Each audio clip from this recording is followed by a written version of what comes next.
vamos aos fatos. Conhecer a governança pública é tão importante quanto estudar a governança corporativa. No nosso caso em particular, o número de ministérios não necessariamente aumenta a quantidade de gastos em pessoal em cargos sociais, e democracias jovens elas podem precisar de mais ministérios para potencialmente melhorar o que a gente chama de accountability, que seria a responsabilização, transparência e austeridade das ações públicas.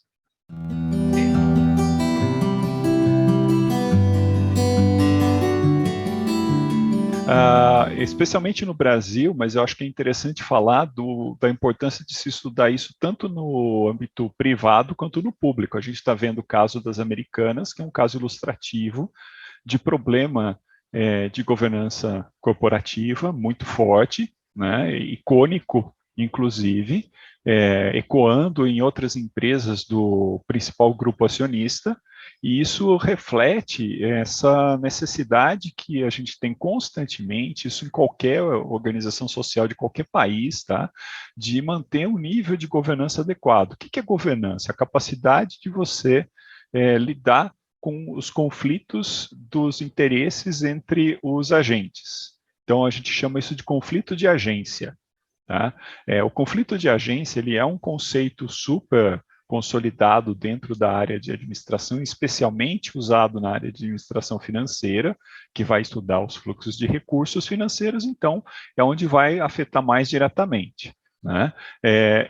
Na teoria de agência, que é a teoria que vai estudar esses conflitos de agência, ela vai olhar isso pelo ponto de vista do recurso, pelo ponto de vista dos interesses, mas também do ponto de vista funcional.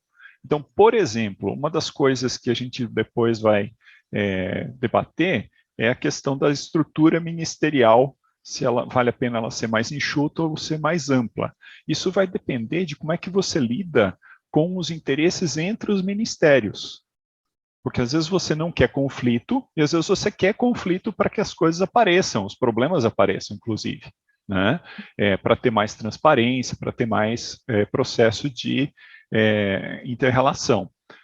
E isso, quando a gente faz daí a distinção entre a governança corporativa e a governança pública, é um fenômeno muito interessante de se estudar a parte da pública nesse sentido da capacidade de você ter permeabilidade para que a sociedade enxergue o governo. Como é que você faz isso? Um dos métodos é você ter maior horizontalidade, é uma forma de você melhorar isso. Inclusive, uma coisa curiosa é que, a meu ver, a gente ainda tem na área pública que avançar um pouco nas definições, inclusive, de governança pública e de conflito de interesse e teoria de agência, porque, por exemplo, o CGU, ele ainda define de maneira muito restrita o que é conflito de agência para o CGU. Ele vai olhar da pessoa para a empresa. Então, é aquele exemplo clássico do comprador que recebe algum favorzinho para favorecer uma compra. É isso que eles ficam atrás. Eles não ficam tanto, por exemplo, atrás de conflito de agência do tipo, olha, o partido A é do Ministério A, B ou 1, e o partido B é do Ministério 2, e eles estão se degladiando, isso prejudica a governança pública, o interesse do usuário daquele sistema. Né? Eu estou usando isso como exemplo para deixar claro que a gente precisa avançar ainda no estudo e mesmo nas definições públicas do que é governança pública como uma maneira, inclusive, de tornar mais eficiente a gestão pública. Né? E é essa área que vai estudar o gasto público com salários, que vai estudar o gasto público com cargos comissionados, e vai tentar entender se esses cargos públicos comissionados e essa estrutura é eficiente para a operação. Enfim, eu acho que o bottom line do negócio é que a governança pública ela é aquela área que estuda esse conflito de agência, e esse conflito de agência ele vai impactar diretamente a forma como você vai organizar a estrutura. Vai ser pelo estilo de gestão que isso vai ser determinado. E aí é onde entra o motivo de se ter muitos ministérios mais para baixo na nossa entrevista. Perfeito. Não, esse é um conceito que existe uma pressuposição que é errada. Na verdade, a gente acaba achando isso porque a gente acha que, como empresa, que quando você cria uma área nova, você vai criar um centro de custo novo, vai colocar uma estrutura nova com funcionários novos.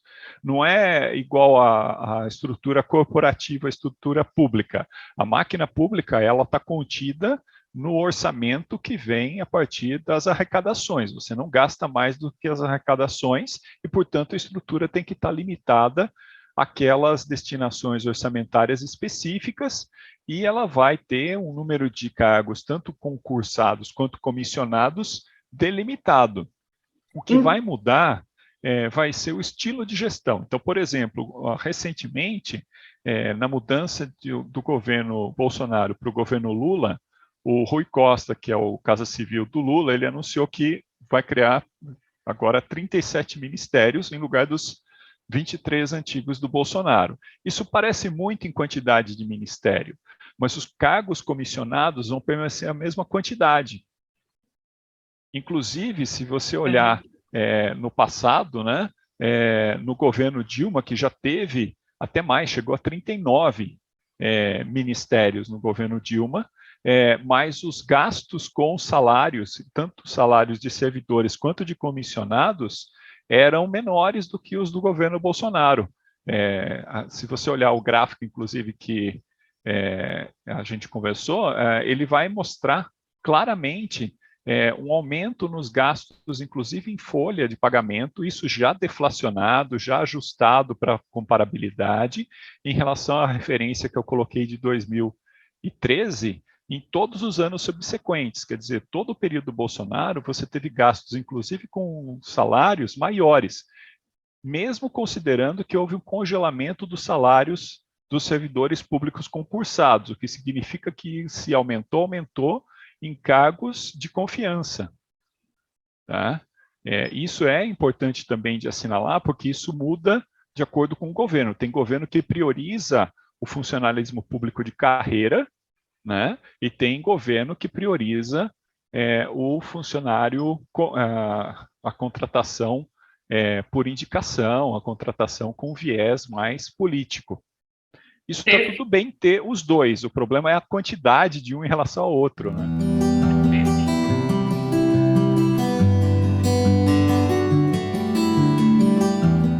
Não aumenta. Na verdade, permanece o mesmo ou pode até diminuir, dependendo da atividade. O que acaba acontecendo é que você vai ter uma inter-relação maior entre esses ministérios. Eles têm, inclusive, algumas das atividades deles, eles vão se sobrepor.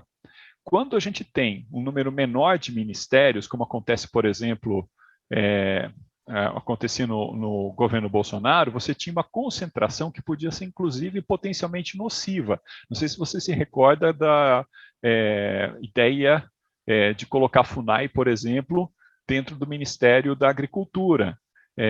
Ou ainda você pensar em casos como só um segundo para eu lembrar aqui. Sim, a questão da pressão ambiental versus economia. Esses conflitos entre os ministérios, eles aconteciam, em parte, porque você tinha ministério que tinha mais poder do que outro. O fato de o Ministério da Cultura ter deixado de ser ministério, ter virado uma secretaria, fazer com que várias iniciativas que poderiam acontecer ali deixassem de acontecer, e as inter-relações entre os ministérios podiam aumentar em termos de conflito. Para ilustrar isso de maneira mais clara, a gente pode pegar dentro do Ministério da Economia, do Paulo Guedes, o superministério do Paulo Guedes, e falar, mas por que tem agora 3 ministérios, né, da gestão, da fazenda e do planejamento, em lugar de um da economia?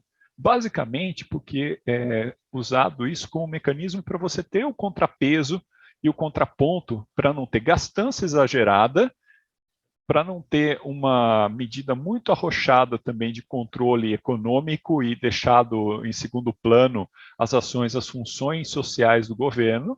Então, você precisa ter uma estrutura que ministério controle as ações do outro. Inclusive, o próprio Ministério da Gestão é uma iniciativa bem interessante desse governo, que é uma tentativa de você colocar para dentro da atividade executiva e não ficar só na atividade de auditoria pública pelo Tribunal de Contas da União, o acompanhamento da eficiência do gasto, que é um dos temas que eu gosto muito de estudar, então eu fiquei muito feliz, evidentemente, deles estarem dando atenção para isso, porque vai ser uma implicação muito importante acompanhar esse governo nesses 4 anos e ver como é que ele vai se desenvolver nessa atuação de acompanhamento do gasto público pela área executiva, diferente de você deixar só para a correção. Depois que for para o Tribunal de Contas da União e ele viu que está ineficiente, você não tem mais nada para fazer, não dá tempo de corrigir, né?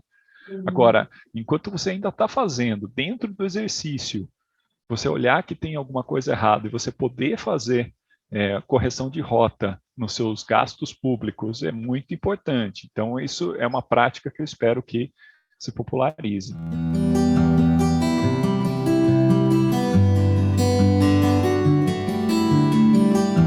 Então, essa é uma pergunta excelente. Eu não sei se exatamente a gente precisa, mas eu acho que a gente, nesse momento, a gente tem a tendência a procurar por uma solução com mais ministérios, tá? São 3 pontos, na verdade, dessa resposta. Primeiro, tem uma questão de estilo de gestão. E a gente está deixando um governo com uma vocação mais militar, mais vertical, com um pensamento mais hierárquico, para um governo de um sindicalista que pense de maneira mais dinâmica as relações entre os órgãos de governo, que pensem mais horizontalidade. A gente chama isso, então, de uma gestão mais vertical versus uma versão mais horizontal, de gestão, tá?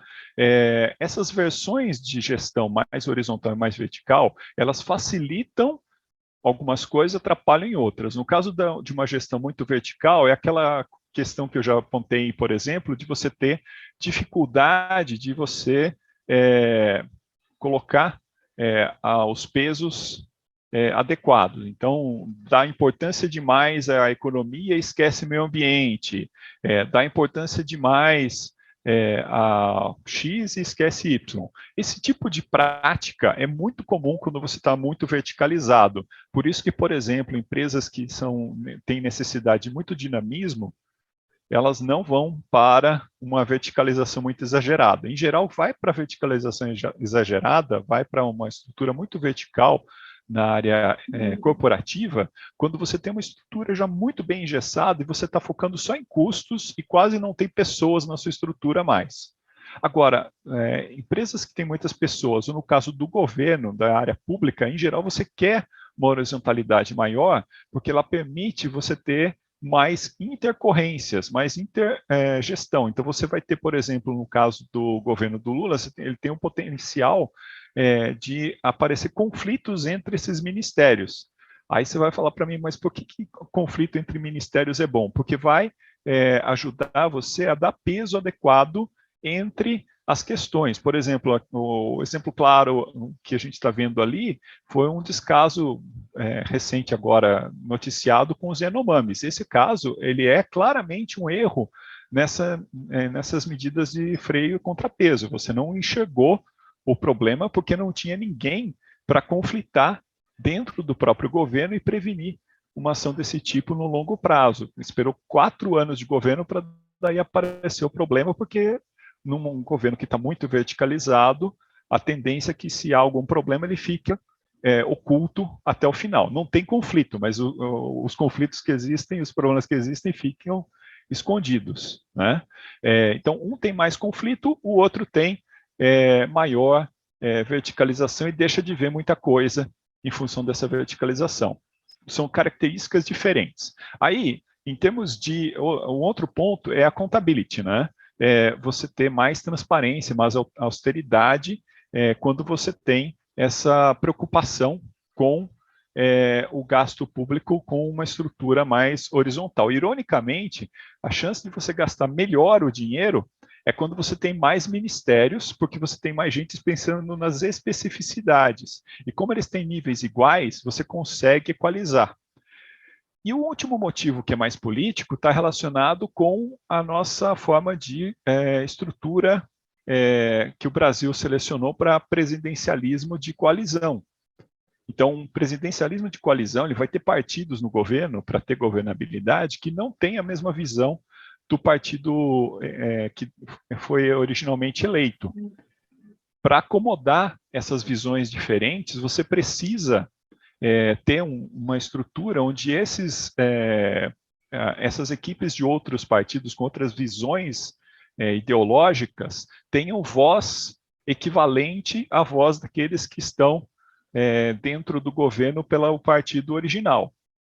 Tá? Isso desde o Fernando Henrique, a gente pode ver que isso acontecia, passando pelo Lula 1, 2, Dilma 1 e Dilma 2. E mesmo durante o período do Temer, a gente viu isso também. Embora ele tenha já diminuído um pouco o número de ministérios, você tinha a coalizão que foi mantendo a estrutura de governança dele, toda ela funcionando com esse sistema onde você dava voz para os partidos que ideologicamente não eram plenamente acordantes com o seu, mas que com isso continuavam apoiando o governo porque se sentiam representados naquele governo.